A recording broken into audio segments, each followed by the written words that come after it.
Welcome to Ham Shack Reviews. My name is Vince, and today we're going to go over understanding amateur radio contests. Now, there's a whole lot of contests out there, and most of them are similar and different at the same time. What I mean by that is some things will be similar and some things will be different. What I do is every Wednesday or Thursday, I will open the browser and type in 8-day contest calendar. Now, if you scroll down here, you'll see they also have a 12-month, but the 8-day gives me all the contests for the next week. That covers the weekend, so that's usually where the contests are. I click that, and look at all these contests just this week. There's a lot of contests for just 1 week. So today we're going to go over 2 contests. We're going to go over this one, the WWPX contest, which is for prefixes, but we're going to do it in sideband. This one here is for RIDI. And then we're also going to go over a QSO party contest, but it will not be this one. Amateur radio contests are a great way to add a little competitiveness to the hobby. It's fun, and it's also a good way to get your kids involved. Now we're going to hop over to a contest. This is the CQ Worldwide WPX contest. This contest, the objective is to work as many prefixes as you can. Now you see it's got a period of operation, like most. It's got the band plan, like most contests. It's got an exchange, like all contests. It's got scoring. Then you go over the prefix multipliers. Now your score is usually your points times your multipliers gives you your score. You have entry categories like single operator high power. Then you come down, you got some overlays here. Then you drop down again, now you're at the multi-operator categories. And then some contests will have a check log. A check log is when you submit your log and they check to see if there's any problems with it before actually accepting it. This is good. It gives you a way to fix any problems, and it prevents you from losing any score from having mistakes. Then you come down here, you see some contests give plaques. More commonly, they give certificates. Then this has a club section. Now with clubs and contests, you will usually all be at one area or building, and all your individual scores will be aggregated into one club score. Now, before I go too much further, I want to touch on a couple things. With your band plan, you may have different bands in each contest.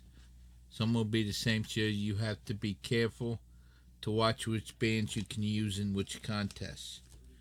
Your exchange may be different in each contest. Like in this contest, it will be 59 plus a serial number that goes up. So your first contact will be 59001, and then your second contact will be 59002. Other ones may use your state, like with a QSO party, you'll be 59, and then your state abbreviation, like New Jersey. Out of the country, it will be 59DX. Your overlays. An overlay is like a category within the contest. You can compete for the contest, but then you can also compete for the overlay. Like if you pick a rookie and you've been licensed less than a year, you'll have your club score and you'll have your rookie score. Some contests may only move you down into the rookie score. Categories. If you start in a particular category, like single operator, one transmitter, you have to do the whole contest that way. You cannot switch during the contest. You're kind of locked into that. Now, your scores in the contest, most contests will want you to submit a Cabrillo contest log. This is just like a set of specific rules. This gives it like an industry standard. I have another video on that. Now we're going to jump over to the QSO party. I picked the New Jersey QSO party, partly because I like the little Jersey Devil here. The objective for this one is to, if you live in New Jersey, you want to contact as many U.S., Canada, and world contacts as possible. And if you live outside of New Jersey, you want to contact as many New Jersey amateurs in New Jersey amateur counties as possible. Now you scroll down here to the date is the 19th. Now this one's kind of unique because most contests only give you the UTC time. This is so someone from Italy can work you and start the contest at the same time. But this one, being a United States one, seems to give you the Eastern Daylight Standard Time and the UTC. So that's kind of unique. Here's the band plan. You notice this one only gives you the 5 major bands, 80, 40, 20, 15, and 10. It cuts out the work bands and the 160. These here are suggested frequencies. You can look for someone on these frequencies, but you can also work on other frequencies within these 5 bands. Here's your single operator. Sorry on mine, it's kind of overlapped here. You got your single operator, high power, low power, QRP. Your multi-operator, high power, low power, QRP. Then this one actually has a unique mobile and rover and portable, which is low power and QRP. Come down, here's the rookie overlay. You have to be licensed within 1 year of the date of the QSO party contest. This is the rookie in the overlay category. You can have remote stations, like if you're at one area and you're working from over the internet to a station from, let's say, another state that you have set up in another state with a high tower. That's a remote. Not many contests let you do that. But also you could do this in CW, digital, and phone, which is kind of unique. Some do this, some only give you one mode. Some will have a contest for each mode. But here you're not allowed to have any repeater or internet modes. Now an internet mode is like D-Star, DMR, and Fusion. It's actually different from the remote station. There's actually a distinction there. Here's the New Jersey club score. This is where clubs in New Jersey can have many members working and they aggregate their score into one.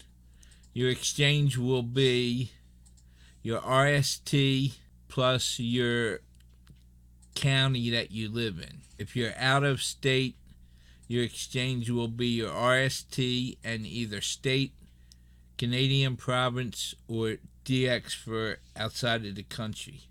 Then you got your scoring, which is kind of standard. It will be your points times your multipliers.